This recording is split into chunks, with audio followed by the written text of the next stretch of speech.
Welcome back. In our next story here tonight, we're about to hear one of the world's top physicians say the smartphone may change his profession and personal medical care in ways none of us saw coming. His story tonight from Dr. Nancy Snyderman.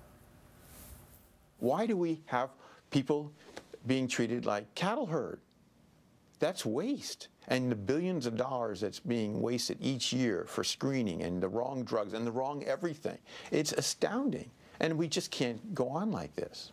Yeah, I'll take that. Thanks. Okay. Dr. Eric Topol has long been one of the world's foremost cardiologists. Hey, great to see you. He has now become the foremost expert in the exploding field of wireless medicine. And this explosion, he says, is about to make our healthcare better and cheaper. Watch what he does with a cell phone. And we'll just pop this iPhone into it like that. He shows how simply his modified iPhone produces a cardiogram for a patient. So you just put your fingers on that. There you go. And in a second, you know, in the first second, then it stabilizes. There it is. The device was approved by the FDA in December and is now sold to physicians for $199. Topol tells his patient he just saved a $100 technician's fee.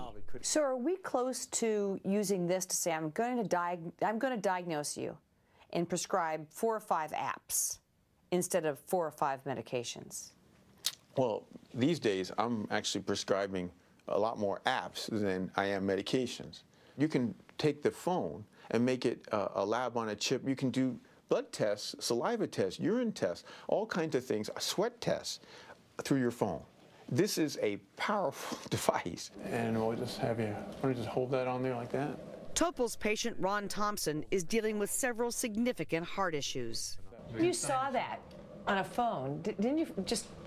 Weren't you just amazed the first time you saw that? Yeah, absolutely. I'm used to having a ECG machine hooked up to me and put all these, you know, shaving my chest and sticking, you know, stick them on there and putting the electrodes or whatever. But yeah, no, this is incredible. Topol also uses a portable ultrasound, a V-scan, to image Ron's heart. So, get a good window. Oh, there's the aorta, and you see it is dilated. Sure do. The V-scan is made by GE, a parent company of NBC. Can you see that? See how strong that is coming together? He does in the office what would normally be a separate test, costing $800. There's 20 million, over 20 million echocardiograms done a year. So 20 million times $800, that's a lot of money. Probably 70, 80% we can get rid of just by having this part of the physical exam. I was surprised when you saw Ron that the technology did not get in the way of the doctor-patient relationship. Actually, well, I think it helps make the whole interaction much more intimate, because now I'm sharing the results in real time. There's so much technology now that we could, by using the digital structure that exists today, that we could make the office visit an enjoyable thing. And not only that, Nancy, but it doesn't have to be in person. There's no reason why a lot of office visits, if not most, could be done remotely. Ron could take his EKG at home, send, yes, and boom, you have we'd be looking at it together. Or if I got him a wireless ultrasound and he just puts it right there, and I just say, okay, take a deep breath, I could be watching it in real time. I mean, anything that we do can be done remotely. When Topol came to Scripps in San Diego from Cleveland, he started a new chapter in his life. When you moved here in 2006, you had just left the Cleveland Clinic under not very happy circumstances. Right. He had a reputation for brashness. He had questioned the safety of the hugely profitable painkiller Vioxx and eventually forced it off the market. I resigned from that after having been there 14 years. It was a significant part of my career. Do you think, wow, I've done a really great job making healthcare better? Or do you think, damn, there's so much yet to do? I feel the damn, there's still so much to do problem. I feel that big time. Do you ever think about how you're going to die?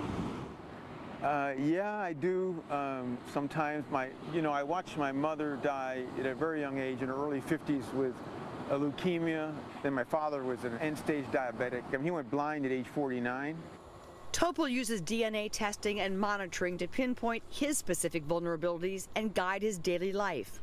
He refuses to use elevators, and his day is spent walking from building to building. He incorporates an hour of exercise into virtually every day, no matter how busy, trying to live the life he thinks we'll all be living in the near future. How did you find out about that? At lunch, we pulled out what we were told is one of his weaknesses, tortilla chips. Will you partake? Oh, yeah, it's hard to resist. Okay, come on. Handful. They are loaded with carbohydrates which trigger glucose. Yeah, this is my guilty pleasure here. So, out comes his cell phone. I mean, I can look at my glucose every minute. I don't want to look at it every minute, but I can. And so I could just turn it on, my glucose. Fortunately, I haven't had enough chips here yet, but it's 107. How does it know that? Well, I have a sensor on. Where? And, well, I have it on my abdomen, but I'll show you what it looks like. It's like that, touching the skin. Okay. So that sends a wireless signal to this? Yes. And if you were a diabetic and you had this, you could then send this message to your physician or to your own computer. Oh, yeah. And you could start to see triggers and trends and follow this. Sure. Oh, yeah. And there goes the lifestyle change. You got it. Eric Topol is a man who looks way over the horizon. And everywhere he looks, he sees a cell phone. In the future, let's assume I have heart disease. What could this tell me about impending trouble? Well, we're working on a project that will take a nanosensor in the bloodstream that is smaller than a grain of sand, and it will pick up a signal when you have cells that are coming off, shed into the bloodstream, coming off from the artery lining, which is the precursor to a heart attack. And then you will get on your phone a special heart attack ringtone, which will warn you within the week or 2 weeks that you are very liable to have a heart attack. I know it sounds a little invasive, putting this little tiny, smaller than a grain of sand in your blood, but what that will do of having your body under continuous surveillance, talking to your phone, that's the future of medicine. So this is their heart rate. This is his newest passion, the Visi mobile wrist monitor. Topol was involved in its development. Everything a hospital intensive care unit now monitors, this does wirelessly. So if my 90-year-old father is discharged from the hospital, it's conceivable he could go home with something like this and a doctor could monitor him remotely? Absolutely. His book lays out how the digital revolution will create better health care. You write in your book that medicine is currently set up to be maximally imprecise.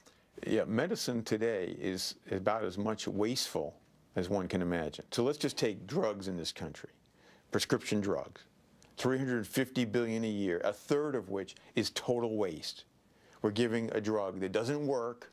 In fact, even worse than that, we're giving drugs that backfire with side effects. So that's $100 billion plus just from the prescription medications. And then what about mass screening?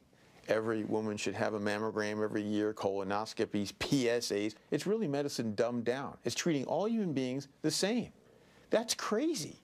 Each of us are truly unique in every way. What does the patient of tomorrow look like? Yeah, the patient of tomorrow is the biggest switch. People need to take ownership. They need to seize the moment and seize the data.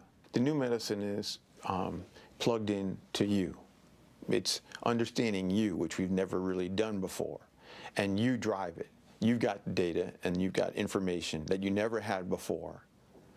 Wouldn't you like that information? Most people would. And wouldn't you like to be helping to call the shots? Fascinating story. Our thanks to Drs. Topol and Snyderman for that. Up next here tonight, it's been a blazingly busy few days in terms of news, including the inauguration. Tonight, some of what our cameras saw that day of prominent people behaving like themselves.